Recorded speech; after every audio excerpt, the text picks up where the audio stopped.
There is a particular kind of ache that no one prepares you for. It is not the clean, sharp ache of grief that arrives with a reason, a date, a funeral, a farewell. It is quieter than that and somehow more devastating. The ache that settles into the marrow of your spiritual bones when you are holding on to someone and the entire rational world around you is screaming at you to release them. You replay conversations at 2 a.m. You pray and the ceiling feels like concrete. You sit in the confusion of wondering whether you are a person of extraordinary faith or simply someone who has not yet learned how to grieve properly. But before you answer that question with your own tired logic, I need you to pause here. Because chosen one, what if that ache is not a symptom of your brokenness? What if it is the clearest confirmation you have ever received? God does not build sacred architecture carelessly. Long before you ever spoke that person's name, before you ever sat across from them in the ordinary light of an ordinary day, heaven had already written them into the blueprint of your assignment. The Father, who numbers hairs and watches sparrows, does not make random introductions. Every soul that has been woven into your story was threaded there by hands that see the end from the beginning. And so that stirring you feel, that persistent, unreasonable, deeply inconvenient sense that something sacred between you remains unresolved, that is not your imagination working against you. That is the Holy Spirit, standing guard over a connection he refuses to allow you to mislabel as ordinary, holding open a door that your exhaustion keeps trying to close. The enemy knows something about your relationships that he desperately does not want you to know about yourself. He does not mobilize his most sophisticated warfare against casual encounters. He does not send confusion, misunderstanding, mistimed separations, and spiritual turbulence after connections that carry no kingdom weight. Hell is strategic. It is precise. It conserves its energy. And so, if you have experienced a level of opposition around this particular person that simply cannot be explained by the circumstances alone, if the resistance has felt disproportionate, layered, almost intelligent in its persistence, then you are standing in front of a spiritual fingerprint. The intensity of the warfare is the evidence of the significance. Hell does not mobilize against what poses no threat, and it has mobilized against you. That is why in the trilogy, The 3 Keys to a Prosperous Life, the link is in the pinned comment, I explain exactly how to read the spiritual patterns of opposition in your relationships, how to discern the difference between a connection that was never meant to be and one that hell has declared war against, because the difference between those two things will determine whether you walk into your fullness or forfeit it at the threshold. Do not skip this. Your discernment in this season is everything. Now hear me when I say this, because I need you to feel it in the place where words usually fail to reach. God does not author confusion, but he absolutely authors seasons that are confusing to the unspiritual eye. There is a version of growth that looks from the outside like chaos. There is a version of divine refinement that feels from the inside like abandonment. The seed buried in dark soil looks like nothing. It looks like death. But roots are forming in that darkness. Roots that will one day anchor something so tall and so fruitful that the same people who watched it disappear into the ground will stand in awe at what broke through. Your season may feel underground right now.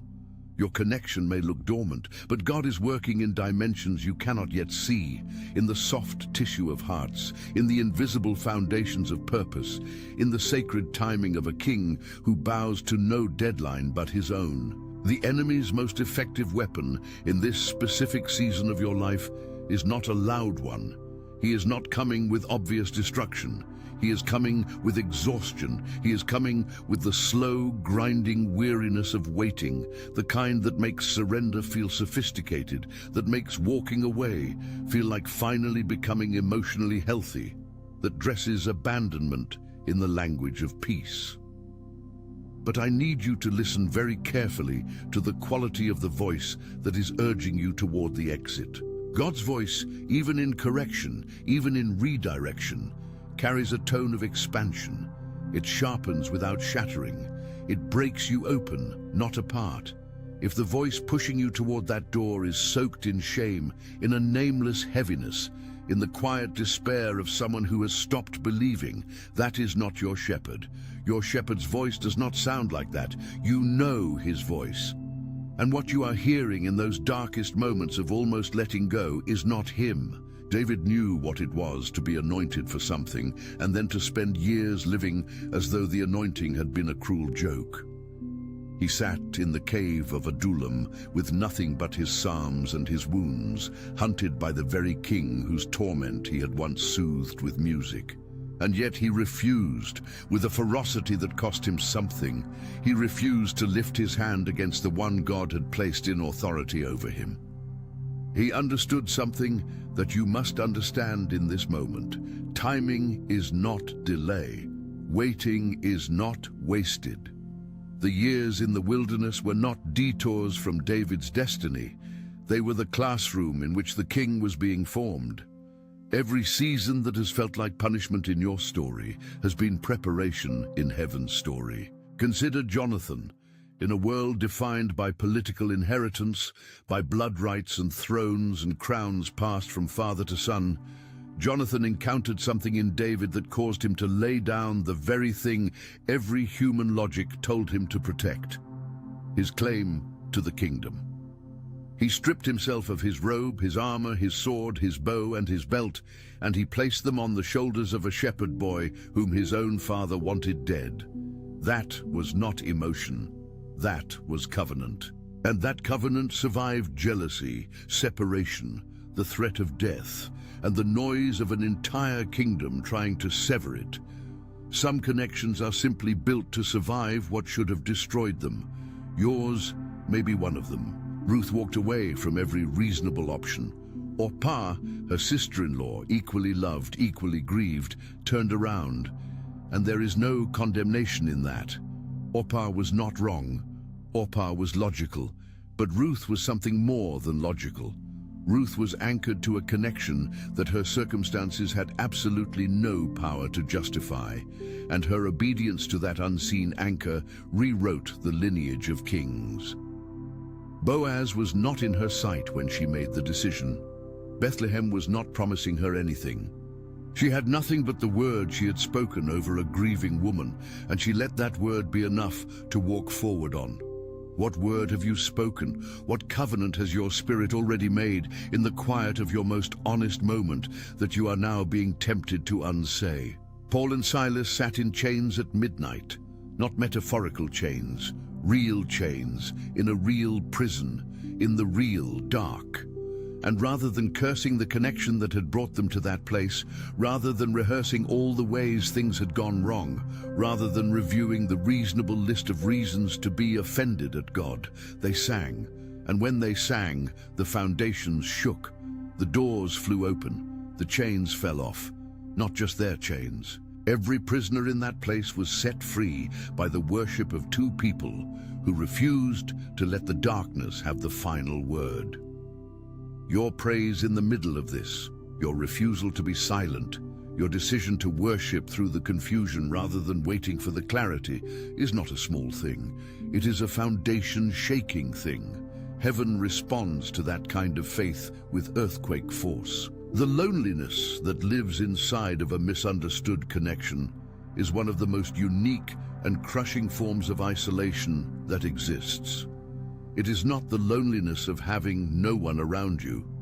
It is the loneliness of being surrounded by people who simply cannot see what you see. You sit at tables where laughter happens and conversations flow and everything looks fine from the outside, and inside you are carrying the weight of something sacred that no one in the room has the spiritual vocabulary to acknowledge. You smile because the alternative is a conversation you are not ready to have. You engage because isolation would be worse. But behind the smile, behind the eyes that are present in the room, there is a part of you that is somewhere else entirely. holding something that you were told to let go of, but that your spirit simply refuses to release. That is not delusion. That is discernment, wearing the clothing of longing. The people closest to you will not always be able to see it. That is not a flaw in them. That is a function of calling. There are dimensions of your purpose that have been sealed, deliberately, protectively sealed, from the casual understanding of those around you. Joseph did not get to sit his brothers down and explain the dream before they threw him in the pit. The dream was given to him alone. The interpretation was his alone to carry. And the isolation of carrying a vision that no one around you can yet see is one of the most spiritually violent experiences a chosen one can endure. You look like you are being dramatic. You look like you are holding on to something you should have buried. But heaven is watching a person protect something sacred enough to have a target on it, and heaven calls that faithfulness. There is a particular kind of criticism that comes dressed in the language of care.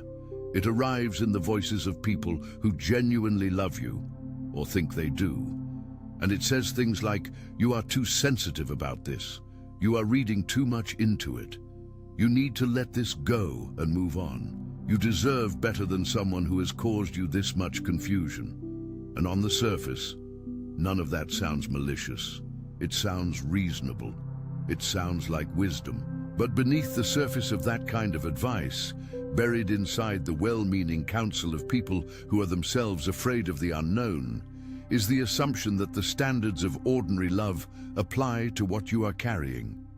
They do not. The measuring tools of conventional relationship advice are not calibrated for covenant, and if you keep applying them to what God has placed in your spirit, you will talk yourself out of your inheritance with someone else's logic. The body knows when it is in a spiritually significant season, even when the mind is still arguing about it. There is a heaviness in the chest that is not depression. It is the weight of something unresolved pressing against the spirit from the inside.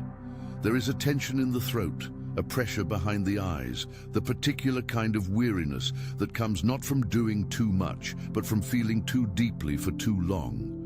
You carry this weight into rooms, and no one sees it. You wake with it in the morning. You go to sleep negotiating with it at night.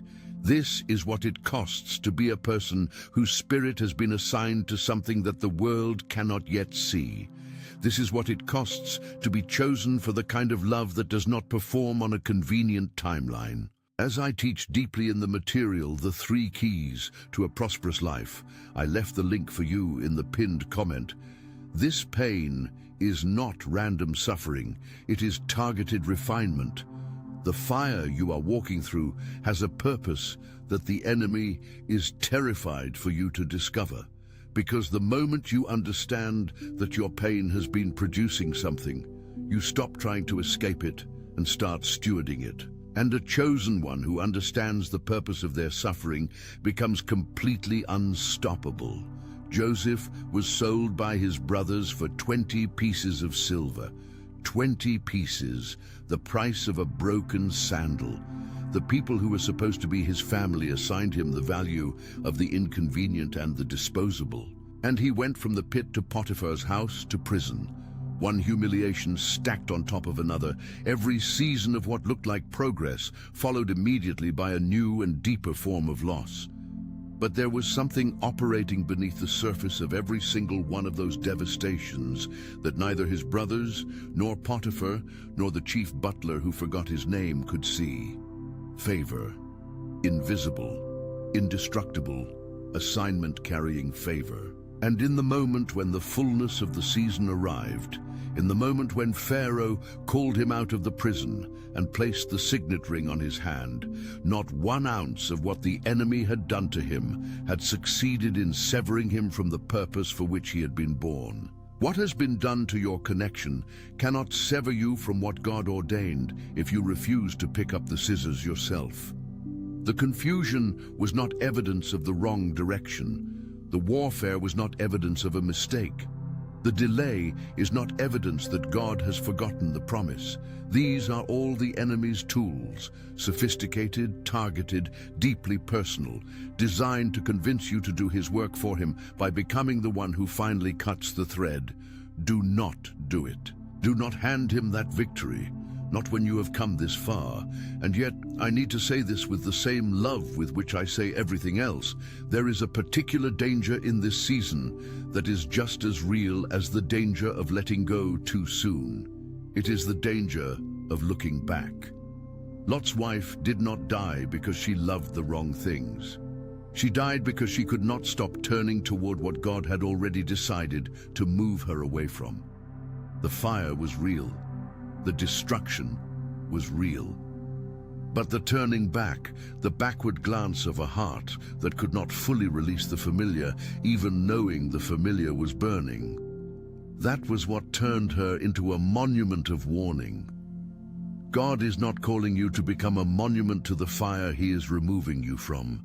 He is calling you forward, and forward means forward, not sideways, not backward, not one more long, weighted glance at the version of this that used to be before you trust him with the version that is still being written. The people who were released from your life, the ones whose departure left wounds you are still learning to name, were not all removed as punishment. Some of them were removed as protection. God sometimes closes relationships with the same precision and purpose with which he opens them, because he can see what you cannot see from where you are standing. That allowing that particular connection to continue would not have watered your purpose. It would have slowly drowned it. The grief of that is real. The loss is real, but the hand that removed them was not careless. It was surgical. And behind that surgery was a healer who loved you too much to let comfort cost you your calling. The spiritual chains of generational inheritance are heavy in ways that the body does not have adequate language to describe. You may be carrying patterns that were handed to you long before you were old enough to consent to receiving them. Patterns of abandonment, of unworthiness, of the quiet but devastating belief that love always leaves, that connection always costs more than it gives, that to be fully seen is to be eventually discarded. These patterns do not announce themselves. They operate in the background of your decisions, in the automatic flinch when something good comes too close, in the strange, inexplicable impulse to sabotage what you prayed for once it actually arrives. This is not your character. This is inherited code that has been running in the background of your family line for generations, and you are standing in the specific moment in history where God has chosen to interrupt it. The interruption is not comfortable. The breaking of a generational chain sounds clean and triumphant in the abstract, but in the lived experience, it feels like losing something, like being asked to become a stranger to the version of yourself that knew how to survive in the old system. The person who walks forward into the new tribe, into the sacred connections that have been prepared ahead on the path, will not look exactly like the person who has been surviving in the old one. Something has to be surrendered, something has to be left at the threshold, and what God is asking you to lay down is not the person you have been fighting for. It is the fear that has been making you fight in a way that was hurting you both. Hannah wept until heaven moved. She did not weep elegantly. She wept in a way that made the priest think she was drunk. Mouth moving, voice silent, body shaking with the raw, exposed, undignified force of a woman who had nothing left to offer heaven except the full weight of her want. And God did not look at that scene with discomfort. He did not ask her to compose herself before he answered. He moved. He remembered her. And what came out of that unsophisticated, unpolished, utterly exposed prayer was not just a son. It was a prophet who would change the history of an entire nation. The most significant things God has ever done in the earth have been released from the most broken places in his people. Your brokenness in this season is not disqualifying you, it is qualifying you. Elijah sat under a juniper tree and asked to die. the same Elijah who had called fire from heaven, the same man who had stood alone on Mount Carmel and watched the prophets of Baal be silenced. He sat in the wilderness, depleted and done, and said, "It is enough." And God, rather than rebuking him for the exhaustion, rather than reminding him of what he should have still had faith for, sent an angel to feed him. Twice. "Get up," the angel said, "because the journey is too great for thee." There is a tenderness in that instruction that should undo something in you right now. God is not standing over your exhaustion with a stopwatch. He is kneeling beside you in it with bread and water, saying, "I know, I see. Get up." Not because you have recovered, not because the doubt is gone, but because the journey ahead requires a body that has eaten, and He is the one providing the meal. Peter failed publicly and catastrophically on the worst possible night. He warmed himself by the same kind of fire that the enemy uses to make denial feel like self-preservation. And he looked a servant girl in the eyes and said he did not know the man he had walked with, slept beside, and watched raise the dead. And Jesus, already knowing, already having seen it coming, already having prayed for Peter specifically by name, looked at him across that courtyard, not with condemnation, with something that broke Peter open in a way that his boasting never could.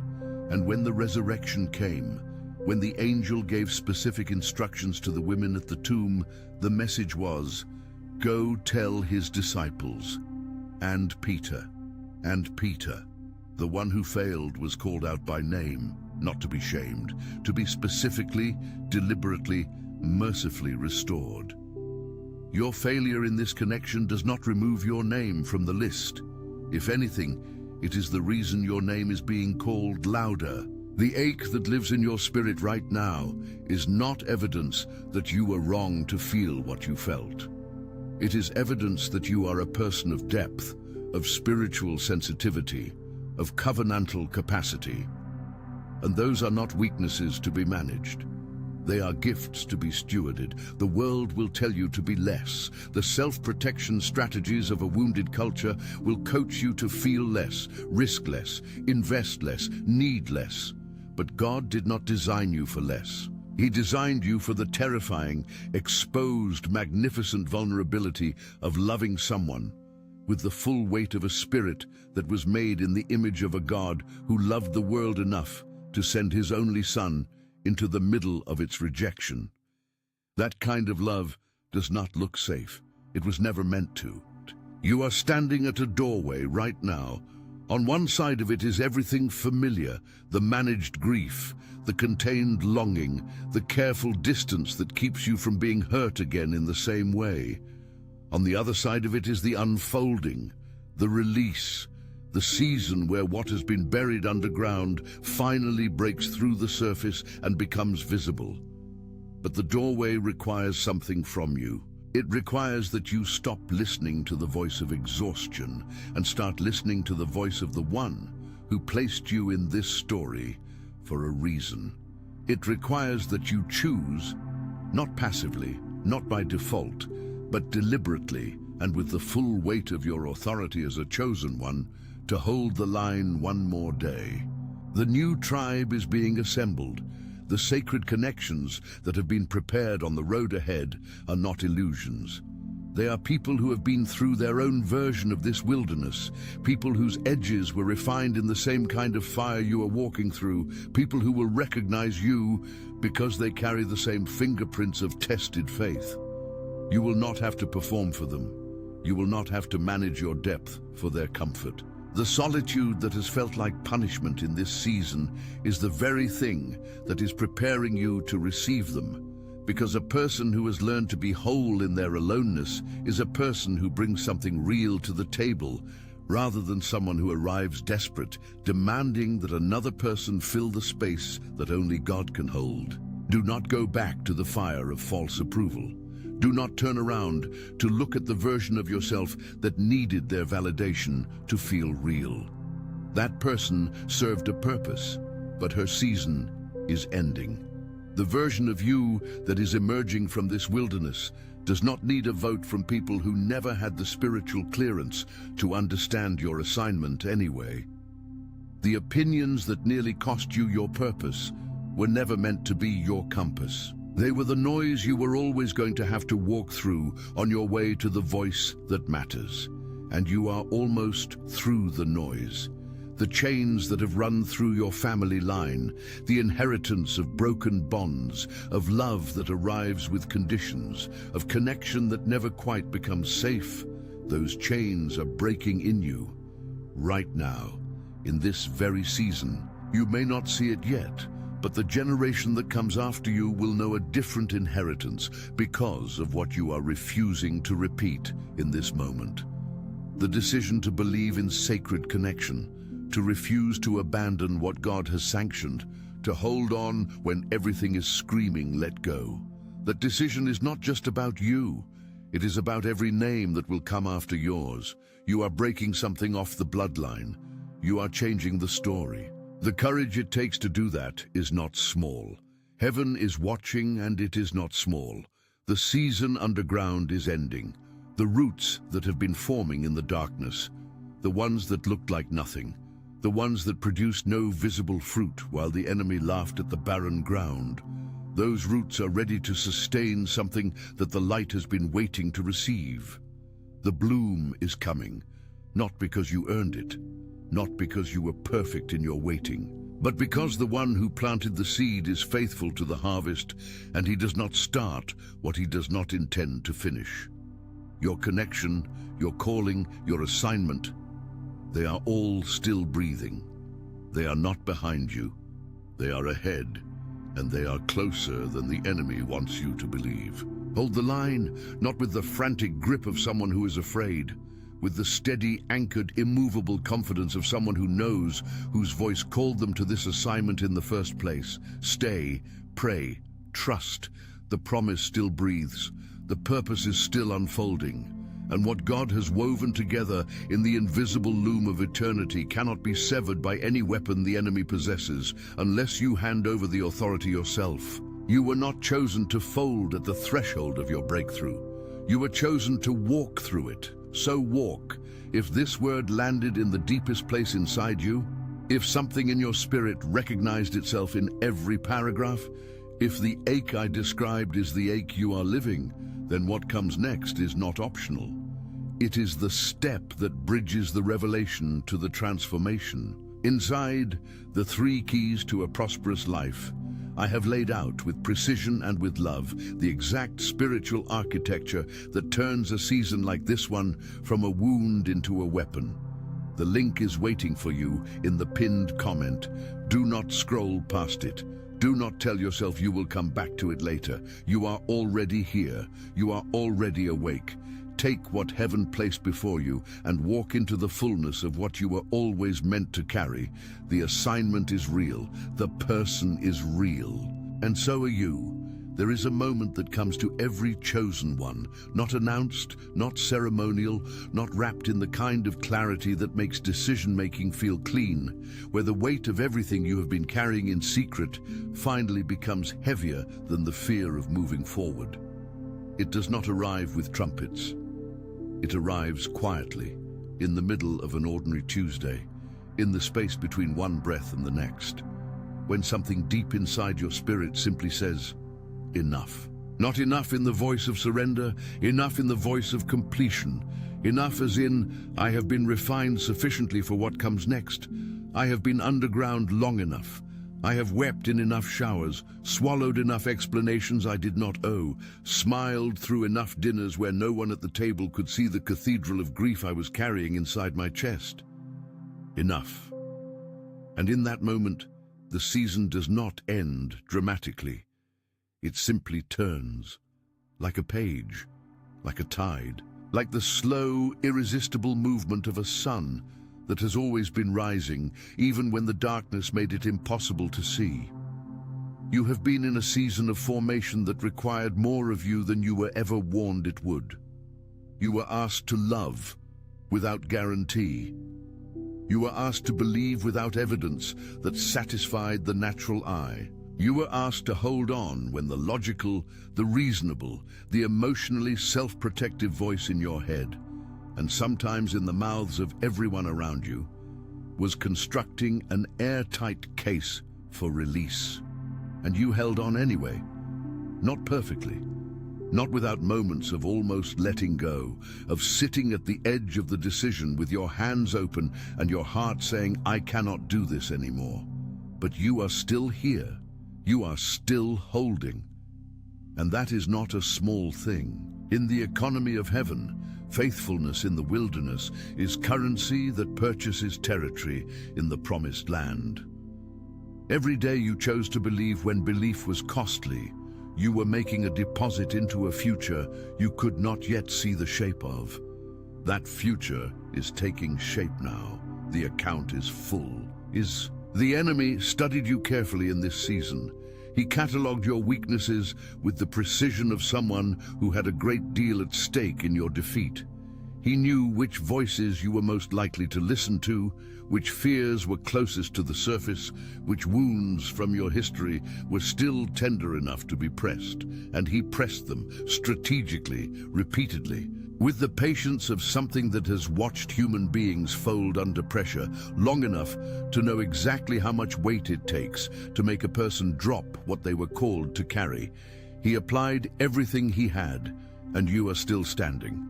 That means one of two things. Either you are extraordinarily stubborn or you are extraordinarily covered. And I want you to consider seriously that it might be both, and that God made you stubborn on purpose, because what he placed in your hands required someone who would not let go easily, someone whose grip was not just emotional but spiritual, someone who had been built in the secret place for exactly this kind of endurance. Your stubbornness was never a character flaw. It was a design specification. The people who could not stay in your life were not all losses. Some of them were releases. There is a difference, and the difference matters enormously for how you carry this forward. A loss is when something is taken from you that was meant to remain. A release is when God opens your hands and removes what was only ever meant to occupy a specific season. What came to teach, to refine, to reveal something in you that could not have been uncovered any other way. And then was always, always supposed to go. Not because it was not real, not because it did not matter, but because its purpose was complete. And the grief of a release can feel identical to the grief of a loss from the inside, which is why so many chosen ones spend years mourning what was actually a promotion in disguise. If God removed it, and the removal left you more yourself, not less, then what left was not your destiny. It was your preparation. Honor the grief, and then release the release. What is coming into your life in this next season will not look like what you lost. It will not arrive in the same packaging, speaking the same language, carrying the same familiar weight. The new will be disorienting at first, precisely because it is not broken in the same places you learn to work around. You will wait for the other shoe to drop, because your nervous system has been trained by seasons of disappointment to treat peace as a precursor to pain. But I am telling you now so that you are ready when it arrives. The safety you are about to step into is not a trap. The ease is not evidence that something is wrong. The connection that does not require you to perform your worth is not too good to be.